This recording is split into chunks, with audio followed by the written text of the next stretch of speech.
It was supposed to be the perfect anniversary, a weekend escape in the Colorado mountains. But before the sun set, one of them would be dead and the other would be the only witness.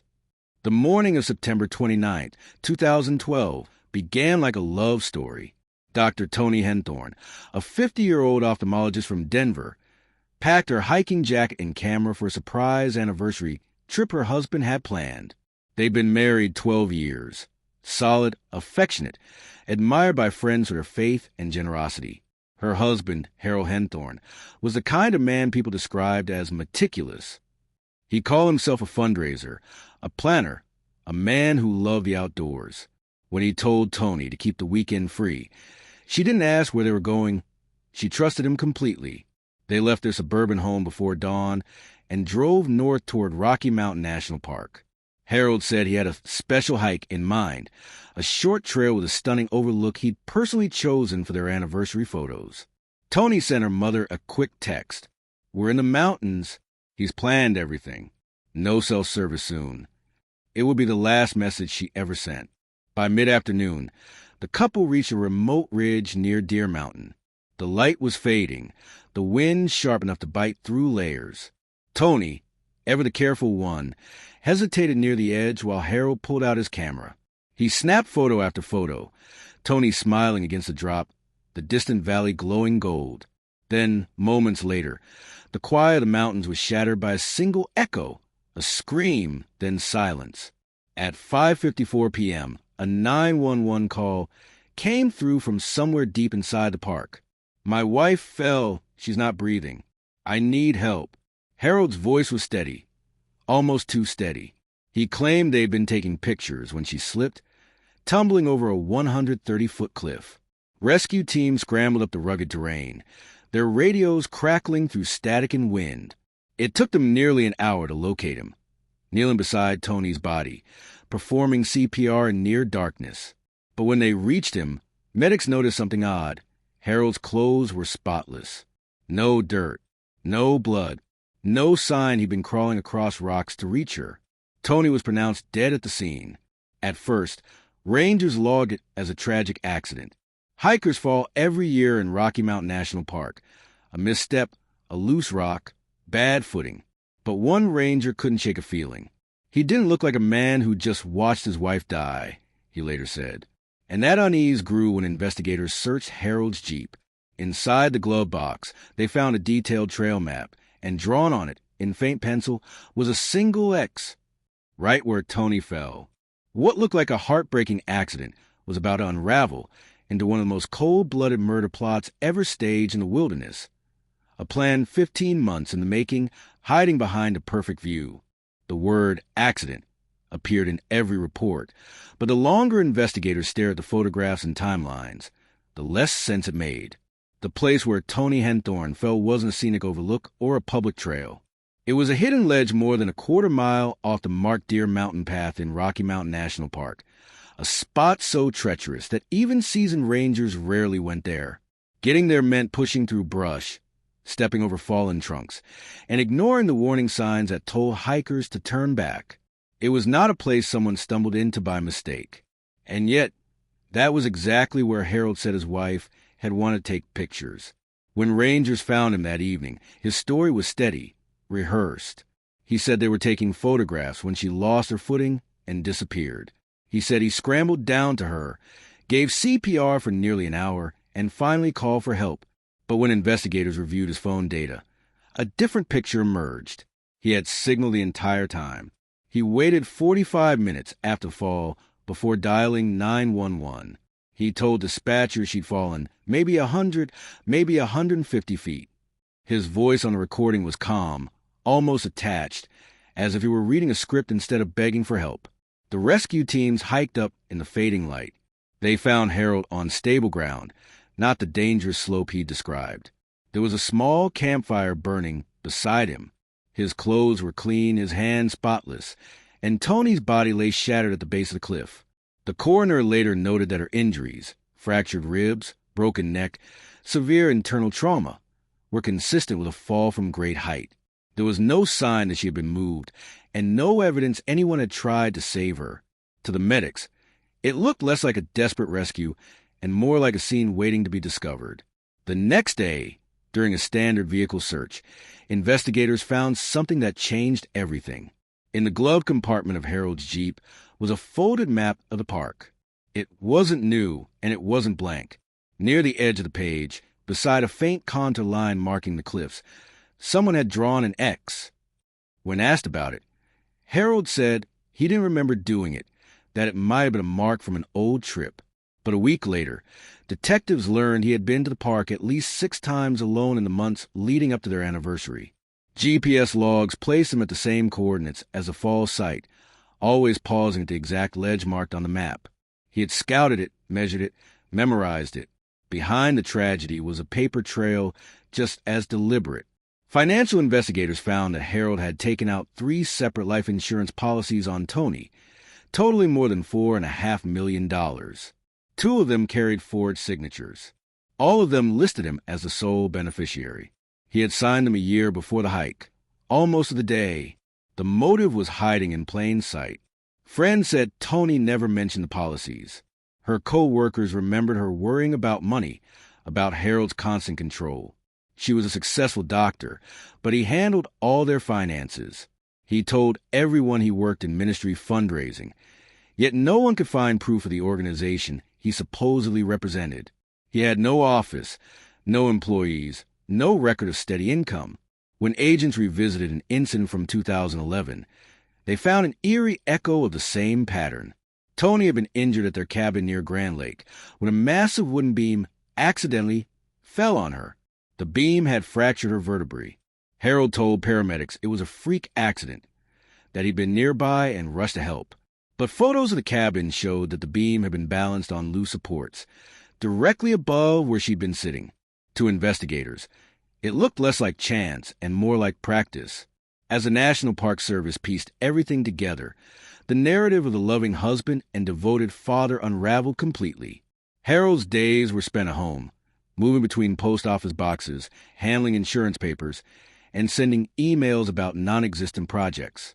His neat suburban life had become a stage for something darker, a man rehearsing misfortune until it looked like fate. By 2014, 2 years after Toni's death, federal agents and park investigators had assembled the puzzle. The scouting trips, the X-marked map, the phone delays, the insurance motive, the eerily similar accidents. It was enough to convince a grand jury that what happened on that mountain was not an act of God, but an act of calculation. In November that year, Harold Henthorn was arrested outside his Denver home. Cameras caught him being led away, expression blank, his neighbors watching from behind half-closed blinds. For 2 years he had lived as a widower, playing the part of the man who lost everything. But the truth had followed him down that mountain, and for the first time, it was about to catch up. Harold Henthorn was the kind of man who seemed to live behind a mask, pleasant, polished, almost rehearsed in every word he said. To those who met him at church or in their Denver neighborhood, he was the picture of a steady husband. He spoke softly, quoted scripture often, and never raised his voice. He was the man who brought casseroles to community dinners and wrote long, poetic tributes to his late wife online. But to investigators, that mask was starting to crack. They had already uncovered the map with the X, the delayed 911 call, the life insurance windfall. What they wanted to know next was simple. Who was this man, really? The first surprise came from his resume. Harold claimed to be a fundraising consultant for Christian ministries, yet not one organization could verify paying him. There were no tax records, no clients, no invoices. The truth was that Harold hadn't held a steady job since the early 1990s. He'd been living off inheritances, credit cards, and insurance money. When agents ran a background check, they found another name, his first wife, Lynn, dead almost 2 decades earlier. The similarities were impossible to ignore. In May of 1995, Lynn Henthorn had been crushed under the family Jeep on a remote road in Douglas County, Colorado. According to Harold, the couple had been driving through the foothills when one of their tires went flat. He told police Lynn had crawled under the car to retrieve a lug nut, and the jack suddenly collapsed. He said he tried to save her, but couldn't lift the vehicle in time. There were no witnesses, and Harold walked away with a sizable insurance payout. The case was ruled an accident. Then life moved on. Within a few years, he had remarried, this time to a successful doctor with good income and impeccable credit. When investigators reopened Lynn's file in 2013, the coincidences piled up. The road where she died was isolated. Cell coverage was non-existent. And the car had been parked on soft ground that couldn't have supported a jack. A park ranger from that era recalled something unsettling, Harold's calmness at the scene. He wasn't panicked or grief-stricken. He was in control, offering precise timelines and correcting details in the report as if he'd rehearsed them. The coroner's notes from 1995 described the incident as unusual, and when new forensic analysts reviewed the evidence, they agreed. The Douglas County Sheriff's Office reclassified Lynn's death from accidental to undetermined to the federal prosecutors building Toni's case. This was gold. The pattern was too clean to dismiss. Two wives, both alone with him in remote locations, both fatally accident, both covered by large life insurance policies that named Harold as sole beneficiary. He had made himself the only witness every single time. The government's theory was taking shape. Harold didn't just rely on coincidence. He designed it.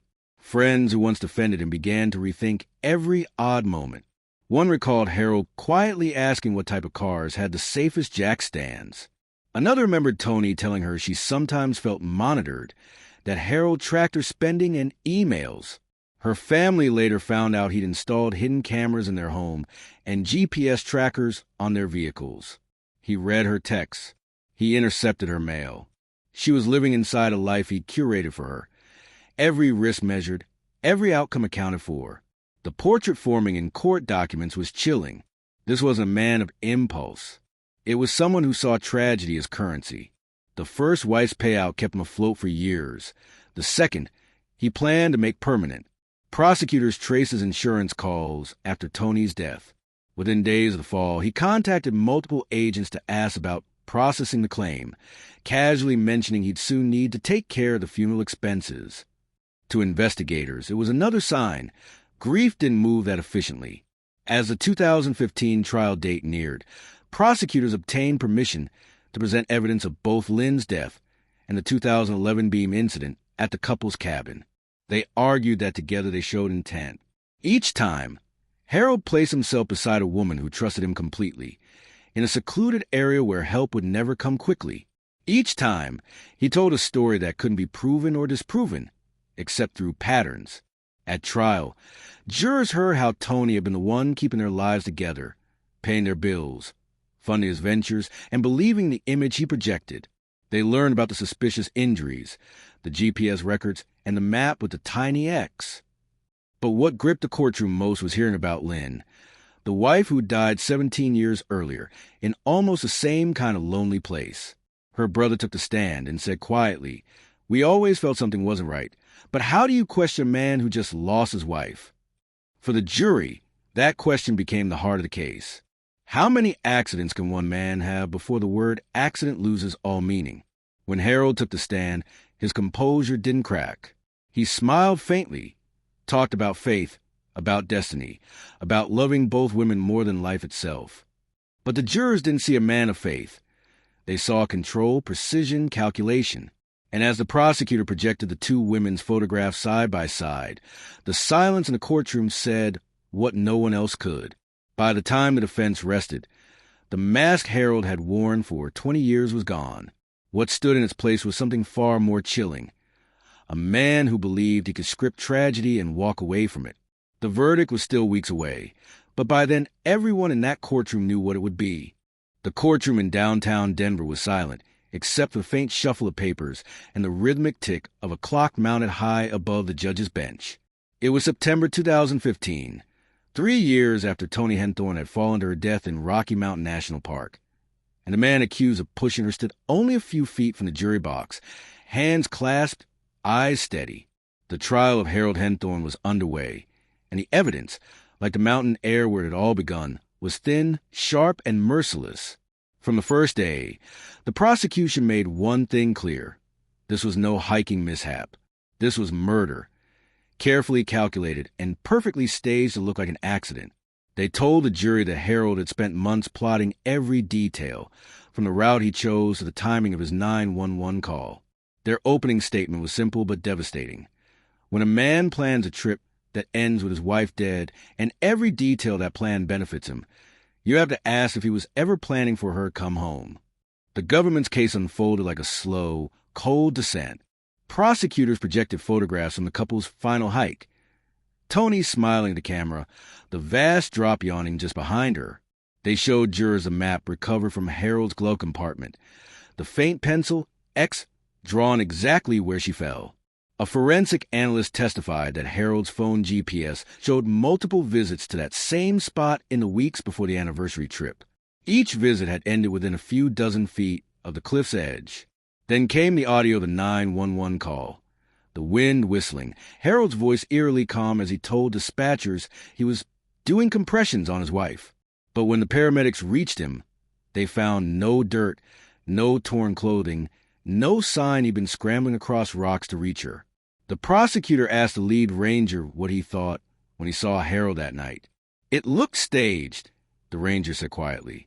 He wasn't sweating, he wasn't trembling, and his eyes didn't look like someone who just lost a person he loved.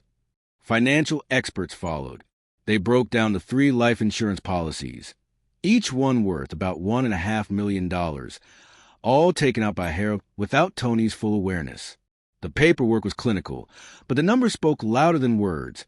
A man without a job, with a collapsing financial history, standing to inherit nearly $5 million upon his wife's death. The prosecutor turned to the jury and said, this was Harold's retirement plan. But perhaps the most powerful moment came when the government called its next witnesses, the family of Harold's first wife, Lynn. They described her death 2 decades earlier, crushed beneath the couple's Jeep on a remote road. The details mirrored Toni's fall so precisely that jurors exchanged glances as they listened. Remote location, no witnesses, large life insurance payout, calm demeanor, even the same phrasing in his statements to police. The Douglas County coroner, who had since reclassified Lynn's death from accidental to undetermined, testified that the pattern was impossible to ignore. When it was the defense's turn, they tried to restore the image of a grieving husband. They argued that Toni's fall was a tragic accident, that Harold's calmness was simply shock, and that the life insurance policies were normal financial planning for a successful family. They called friends from church who said Harold had always appeared loving and devoted. One defense witness said he adored Toni. He couldn't have done this. But under cross-examination, that same witness admitted Harold had never explained where his money came from. Prosecutors dismantled the defense piece by piece. They reminded jurors of the 45-minute gap between Toni's fall and the 911 call. They replayed the video of search crews climbing the same ridge, struggling against loose gravel and sharp inclines, to show how impossible it would have been for Harold to reach her and perform CPR without a trace of dirt or blood on him. They displayed the forged insurance signatures, the fake ministry he claimed to run, and the near-identical blueprint of his first wife's death. This wasn't grief, the prosecutor told the jury. This was routine. When Harold finally took the stand, his demeanor didn't change. He spoke softly, using the same calm tone that had unnerved rescuers 3 years earlier. He denied killing Toni, denied pushing her, denied forging anything. "We were happy," he said. "I've lost the love of my life." But when the prosecutor asked him why he had marked an X on that map, why he'd scouted the area 6 times before the hike, his composure faltered for the first time. "I don't remember," he said. The courtroom stayed silent for a long moment before the prosecutor responded. "The mountain remembers, Mr. Henthorn. You just didn't count on that." Over 10 days, the jury listened to testimony from more than 60 witnesses. Friends, relatives, financial analysts, park rangers, forensic specialists. Each one added another stone to the wall, closing in around him. On the final day of arguments, the prosecutor asked him to picture the view from that cliff. The crisp air, the silence, the endless drop. Imagine the moment Harold made his choice. He waited until she turned her back, he said. He didn't have to pull a trigger or swing a weapon. He just had to step forward. After less than a day of deliberation, the jury returned to the courtroom. The foreman handed the verdict to the clerk. The judge read it aloud. "We, the jury, find the defendant Harold Henthorn, guilty of first-degree murder. Harold didn't flinch. His expression didn't change. But across the aisle, Toni's family held each other and wept. On December 8th, 2015, he was sentenced to life in federal prison without the possibility of parole. The judge's words were as cold as the peaks where Toni had died. This was an act of cowardice, cruelty, and greed. You staged a murder in one of the most beautiful places on earth and thought it would hide your sin. It didn't. As marshals led Harold away, he turned once toward the courtroom gallery and said softly, "I did not kill Toni." But no one believed him anymore. The evidence was too heavy, the pattern too perfect, the mask too familiar. Outside, a chill wind swept to the courthouse plaza.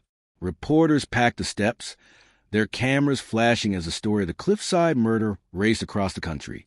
For the first time, the world saw Harold Henthorn not as a husband or a man of faith, but as the architect of his own downfall, undone by the very precision he thought would keep him safe. The trial was over, but the echoes of that mountain would follow him for the rest of his life. In the years that followed his conviction, the story of Harold and Toni Henthorn never really faded. It lingered in the public imagination like fog over the mountains where it had all begun. To the people who hiked those same ridges, Deer Mountain was no longer just another scenic overlook.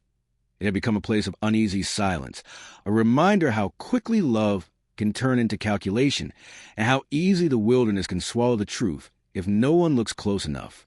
Harold's sentence was handed down on December 8th, 2015, life in federal prison without parole. When the judge read the decision, Toni's family finally exhaled.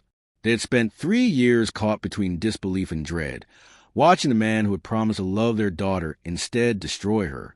In the courtroom that day, her brother held a photo of Toni taken just weeks before the trip, smiling, bright, standing in her white coat outside the clinic where she worked. He said she was the kind of person who made everyone else see light, and he used that against her. But even as Harold was led away in handcuffs, his story didn't stop. He filed appeals, hired new attorneys, and claimed his trial had been unfair. In his letters from prison, he called himself a victim of misinterpretation, insisting that the evidence had been twisted, that the mountain had claimed Toni, not him. None of the appeals succeeded. The 10th Circuit Court dismissed his final attempt in 2023, rejecting his claims of ineffective counsel. The judges wrote that the evidence against him was overwhelming and unshakably consistent. For Harold, there would be no more chances. Toni's family took in her young daughter, who was only 10 when her mother died.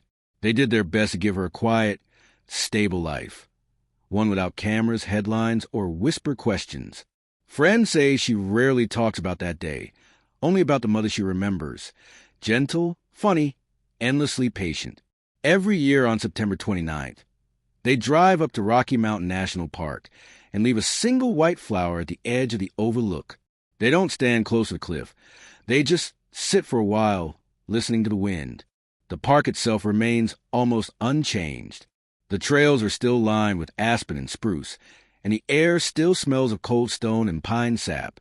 But for the rangers who were there that night, the place will never feel the same. One of them said later, "You hike up there now, and you think about how planned it all was, how quiet evil can be when it's dressed like love." The map that investigators recovered from Harold's car, the one with the small pencil X, is still kept in an evidence archive. Its paper has yellowed, the fold lines worn from handling, but the mark is still visible, a faint scar that never fades. Reporters later called the case the perfect murder undone by precision. That's what made it so haunting.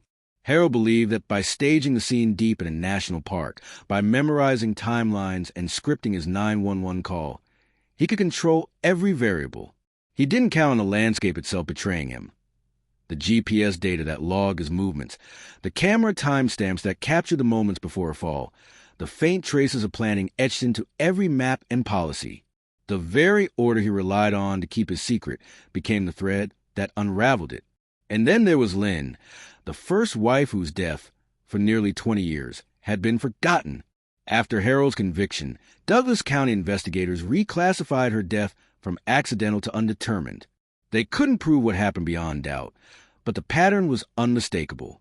2 wives, 2 isolated places, 1 surviving husband. It was enough for everyone who knew him to stop believing in coincidence. In interviews, Toni's mother said she had come to terms with never knowing exactly what her daughter's final moments were like. "We'll never know if she saw it coming," she said softly. "But I like to believe she didn't. I like to believe she still thought she was safe." Those words have stayed with many who followed the case, because they cut to the heart of what made it so disturbing. Toni wasn't reckless, naive, or careless. She was simply kind, and she trusted the wrong person.